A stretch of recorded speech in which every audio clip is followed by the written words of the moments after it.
As many of you know, there was recently a triple murder in Chapel Hill, North Carolina, committed by a person named Craig Stephen Hicks, who is still alive. This was not a suicide murder. So undoubtedly we'll one day hear what his conscious motives were. But he killed 3 young people, apparently over a parking space. At least that was the subject of their dispute. But he happens to have been a person who identified as an atheist on his Facebook page and expressed admiration for people like Richard Dawkins. He might have said something about me. I'm actually not sure. But he was self-identified as an atheist and critical of all religion, apparently, on his Facebook page. And because the victims of this crime were Muslim, it is now being widely described as a hate crime. And it, in fact, is being described as a symptom of a problem that we have in the atheist community, a problem of militancy, a problem of anti-Muslim bigotry. And many people are claiming that I am somehow responsible for this, both for the background problem and for the murders themselves, which is quite an amazing thing to be accused of. So it seems to me there's a fair amount of moral confusion here, and also just factual confusion about the reality of human violence in the U.S. and elsewhere.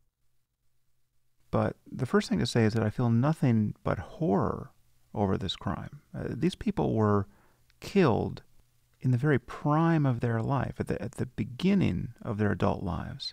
And they were, by all accounts, marvelous people. I can only imagine, in fact, I can't imagine, the grief of their parents and their loved ones. So there's absolutely nothing in my work or in my mind that is supportive of a crime like this. And I would have hoped that could go without saying. I think in this context it probably can't. Nevertheless, the deluge of claims of equivalence between this crime and the Charlie Hebdo atrocity, or the daily behavior of a group like ISIS, has been astonishing to witness. And you can sense that people have just been waiting for a crime like this that could conceivably be pinned on atheism. But of course, the analogy between militant atheism and militant Islam is a terrible one. It is an anti-analogy. It is false in every respect. Atheists are simply not out there harming people on the basis of their atheism. Now, there may be atheists who do terrible things, but there's no atheist doctrine or scripture. And insofar as any of us have written books or created arguments that have persuaded people, these books and arguments, insofar as they're atheistic, only relate to the bad evidence put forward in defense of a belief in God. There's no argument in atheism that suggests that you should hate or victimize or stigmatize whole groups of people, as there often is in revealed religion. And what we're seeing is that people like Glenn Greenwald and Reza Aslan and the usual suspects, the bevy of apologists for theocracy in the Muslim world, are using this very real tragedy in Chapel Hill to try to stoke a kind of mob mentality around an imagined atheist campaign of bigotry against Muslims. It's an incredibly cynical and tendentious and opportunistic and ultimately dangerous thing to do. Of course, people like Glenn Greenwald and Reza Aslan are alleging that there's some kind of double standard here, that atheists are so quick to detect a religious motivation in the misbehavior of Muslims worldwide, but when it comes to their own, well, then they discount the role played by atheism. But this is just a total misrepresentation of how an atheist like myself thinks about human violence. It is simply obvious that some instances of Muslim violence have nothing whatsoever to do with Islam. And I would never dream of assigning blame to the religion of Islam for that behavior. And to my knowledge, I never have. And insofar as I'm ever confused about the source of Muslim violence, well then I apologize in advance for that confusion. But the problem, of course, is that there are teachings within Islam that explicitly recommend, in fact demand, violence in certain circumstances, circumstances which we in the 21st century if we are decent human beings, will recognize as being morally insane. Apostasy, blasphemy, adultery, merely holding hands with a man who is not your blood relative or husband, if you are a woman unlucky enough to be born in a country like Afghanistan. These are rather often killing offenses. And the link between the doctrine, as it is understood by Islamists and jihadists at this point, and the behavior is explicit, it's logical, it is absolutely unambiguous. And yet this doesn't prevent people from denying it at every turn. Now, there is no such link between atheism or secularism and violence of any kind, in any circumstance. There's nothing about rejecting the truth claims of religious dogmatists. There's nothing about doubting that the universe has a creator that suggests that violence in certain circumstances is necessary or even acceptable. And all the people who are comparing these murders to Charlie Hebdo or to ISIS, as insane as that sounds, are really trivializing a kind of violence that threatens to destabilize much of the world. And ironically, it is violence whose principal victims are Muslim. I would also point out that the idea that there's some kind of epidemic of hate crime against Muslims in the United States is totally at odds with the facts. You need only check the FBI website, and you'll see that there is no such wave of religious bigotry directed against Muslims or directed against anyone at all, in fact. Hate crime is a very rare offense. 5 people were murdered on the basis of hate crime in 2013. And when you look at the hate crimes directed at people based on religious bigotry, the crimes against Jews based on anti-Semitism outnumber the crimes against Muslims 5-1. And this is every year, and this is even in 2002 in the immediate aftermath of 9/11. So if we're going to be concerned about hate crime in the U.S., we should be concerned about anti-Semitism before we worry about anti-Muslim hate crime. And the level of anti-Semitism in the U.S. is minuscule when you're talking about violence against persons. Now, I wouldn't say the same thing of France, but in the U.S., it is virtually a non-problem, especially when you compare it to the tens of thousands of ordinary murders and rapes and aggravated assaults that happen on the basis of purely interpersonal violence. People are saying that this could not possibly have been a triple murder born of a neighbor's dispute over a parking space. But this is the most common form of interpersonal violence. It never makes sense on paper. You're talking about people who fail to regulate their emotional states, and they have, in the U.S., ready access to weaponry that makes it incredibly easy to kill someone impulsively. So hate crime per se is not a major problem, and the people who are trying to whip up a frenzy of concern over the ambient level of bigotry and intolerance and violence against Muslims in the U.S. are really trying to engineer a kind of moral panic designed to distract people from the real problems that Muslims face, and that we all face, frankly, which is this basic incompatibility between a 7th century theocracy and our collective aspiration to build a truly pluralistic and global civil society. You can understand this all through the lens of free speech, right? This is all you need to consider. A phenomenon like Charlie Hebdo or the Satanic Verses. And for some reason, people on the left have aligned themselves with theocrats and people who are truly intolerant of the very liberal values that apologists for Islam think they're enunciating. As I've said before, tolerance of intolerance is just cowardice, and it's a cowardice that's increasingly consequential. So this analogy between so-called militant atheism and militant Islam is essentially a moral hoax. The thing that very few people seem able to distinguish, and the distinction that Greenwald and Aslan obfuscate at every opportunity, is the difference between criticizing ideas and their results in the world and hating people as people because they belong to a certain group, or because they have a certain skin color, or because they came from a certain country. There is no connection between those two orientations. The latter is, of course, bigotry, and I would condemn it as harshly as anyone would hope. But criticizing ideas and their consequences is absolutely essential, and that is the spirit in which I have criticized Islam in various flavors, and Christianity, and Judaism, and Buddhism, and all of these criticisms are different because these belief systems are different. So that's the distinction that one has to recognize, and the clarity of that distinction leads to a kind of experience in the world that our critics seem to not imagine is possible. So, for instance, after I had that collision with Ben Affleck on Bill Maher's show Real Time, where I uttered this now infamous line, Islam is the motherlode of bad ideas.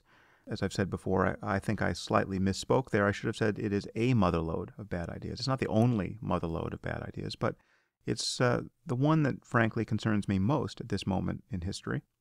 Afterwards, I was in a restaurant, and a maitre d' in that restaurant came up and introduced himself and said he recognized me from the show, and he was Muslim, and the resulting conversation was nothing but a positive encounter between two people who had very different views of Islam. It was no surprise to me, and there was no difficulty in acknowledging that my blanket condemnation of Islam didn't capture his feeling as a devout and peaceful Muslim about the significance of his faith. I understand that, and he understood where I was coming from. He understood I wasn't talking about him when I'm talking about the problem with ideas like jihad and martyrdom and apostasy. We had this conversation in a spirit of absolute mutual respect and tolerance.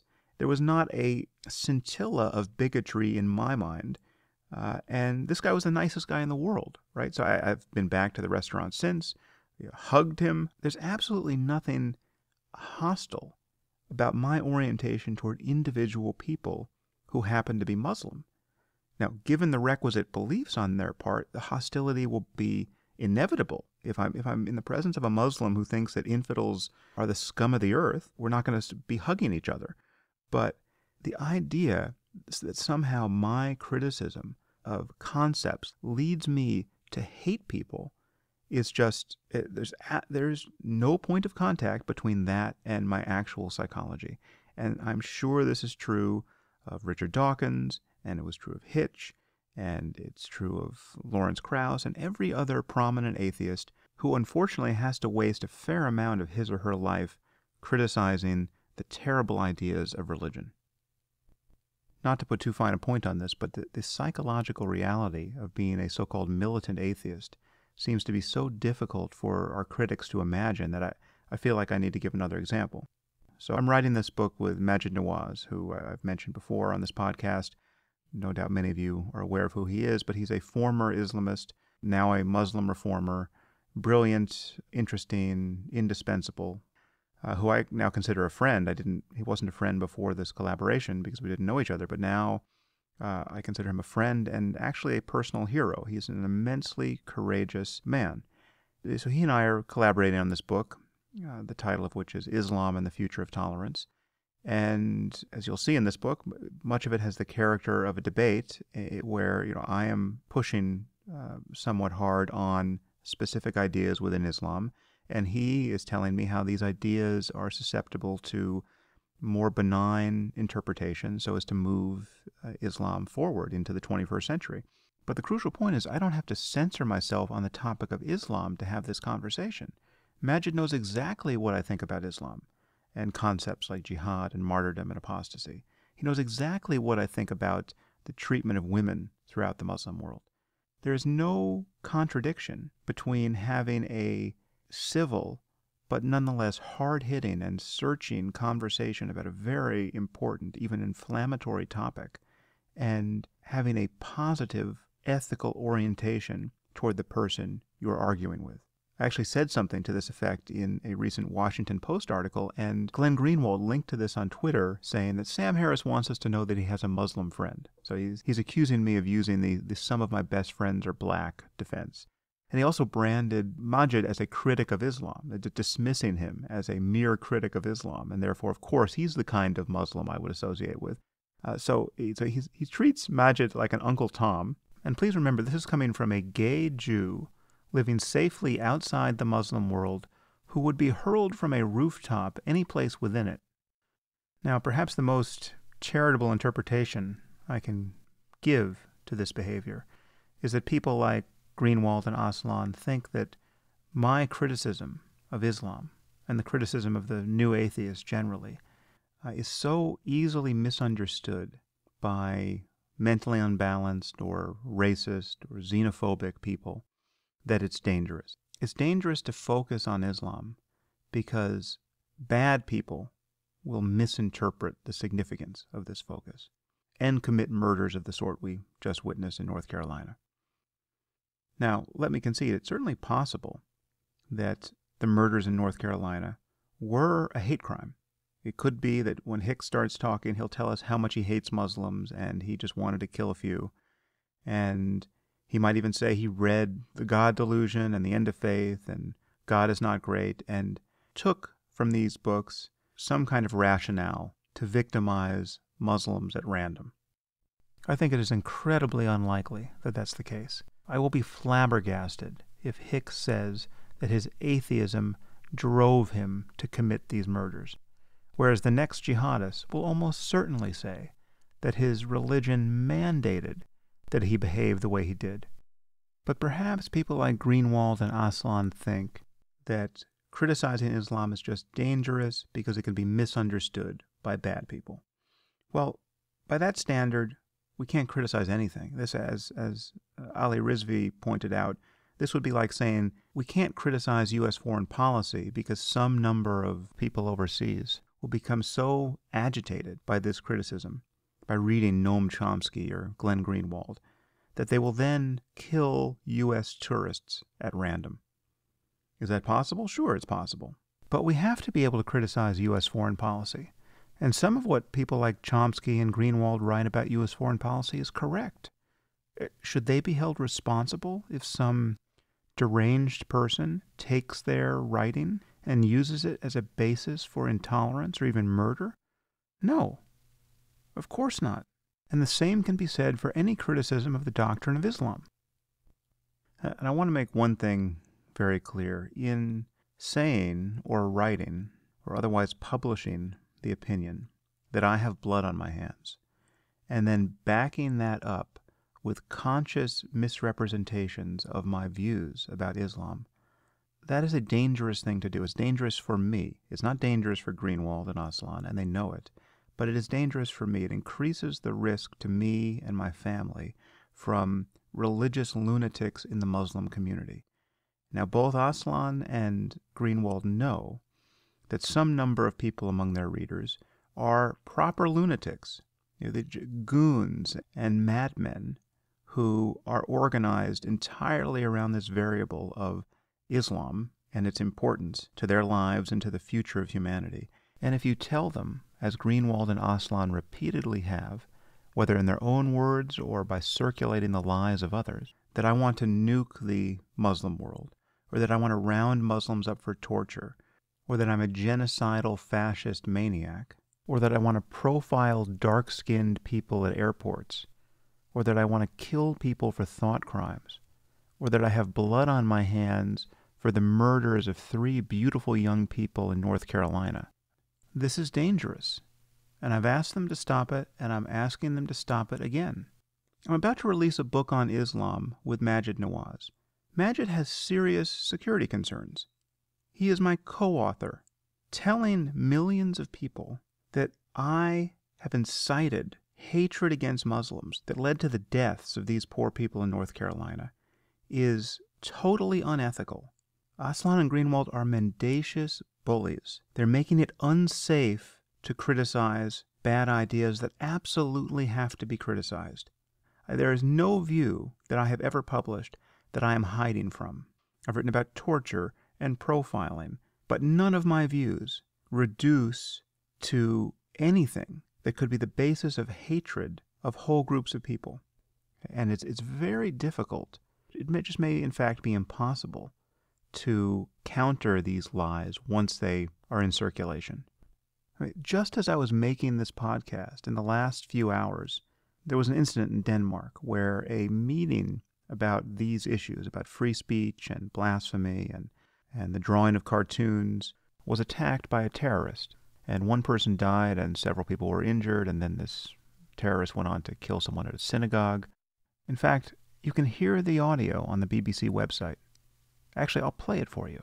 This is what it's like for peaceful people to gather in a cafe and attempt to have a conversation on these issues in an open society. I realized that every time we talk about activity of those people, there will be always, yes, it is freedom of speech, but. And the turning point is but. Why do we still say but when we...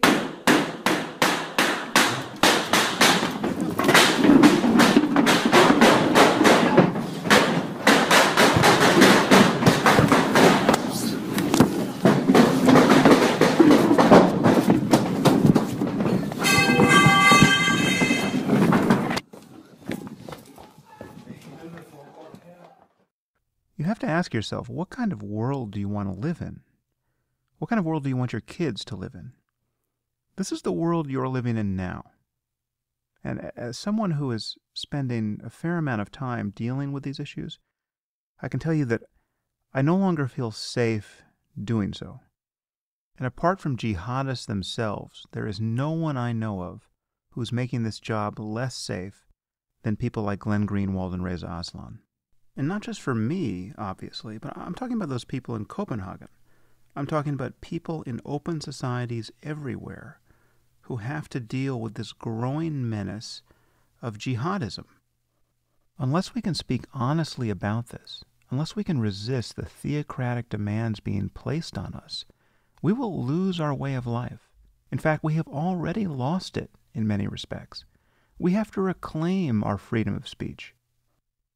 So if you care about living in an open society that doesn't more and more resemble Jerusalem or Beirut, if you care about free speech, real freedom of speech, not merely its political guarantee, but the reality of being able to speak about what you need to speak about in public without being murdered by some maniac or without having to spend the rest of your life being hunted by a religious mob, if you care about my work or the work of other secularists and atheists, or that of Muslim reformers like Maajid Nawaz, or apostates like Ayaan Hirsi Ali, if you care about our ability to notice and criticize and correct for bad ideas, then you have to condemn this behavior. You have to condemn the deliberate manufacture of lies designed to make it unsafe to have honest conversations. So please push back against this. Please lose your patience for shocking displays of intellectual dishonesty on the part of people like Glenn Greenwald and Reza Aslan, and all the other commentators who obfuscate the plain reality of religious fanaticism. Your response to this really matters. The things you do on your own blogs and on social media and in comment threads really make a difference. Thanks for your help.